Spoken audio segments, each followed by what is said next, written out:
Hi guys, तर सगळ्यांना माहीतच होतं की मी आले होते माझे माहेराला. तर बट आता सगळं अजिंठा लेणी वगैरे फिरणं झालेलं होतं. आता जायचं होतं सासरी. तर आहे ना नवरोबा आलेले होते आम्हाला घ्यायला आणि ना आबी भाऊजी पण आले होते त्यांच्यासोबत. तर ते लवकरच आले होते पण आम्हालाच निघता उशीर झाला. 6 वाजता निघलो होतो आम्ही. त्याच्यानंतर मग ते बोलले की जाता जाता आपण जेवणच करून जाऊया. तर मग आम्ही एक हॉटेलमध्ये थांबलो आणि नाही का मग त्याच्यानंतर छोटू आणि मोठीची लुटपूट चालू झाली की आम्हाला ना झोका खेळायचा. मग आबी भाऊजी त्यांना ना झोका वगैरे खेळवत होते आणि मी बसले होते खुर्चीवर. तिचे पप्पा जेवणाची ऑर्डर द्यायला गेलेले होते.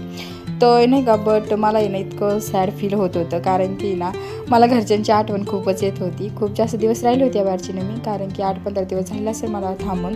तर मला सगळ्यांची, पोरींची, भावांची, मम्मी पप्पाची सगळ्यांची आठवण येत होती. बट वहिनीची जास्त येत होती. मग त्याच्यानंतर ना मस्त जेवण वगैरे आलं आणि मस्त जेवण वगैरे करून छोटू तर डायरेक्ट टेबलवरच बसून एन्जॉय करत होत बरं का जेवण. तर बाकीचे एवढे उद्याच्या मिनी ब्लॉगमध्ये नक्की दाखवते.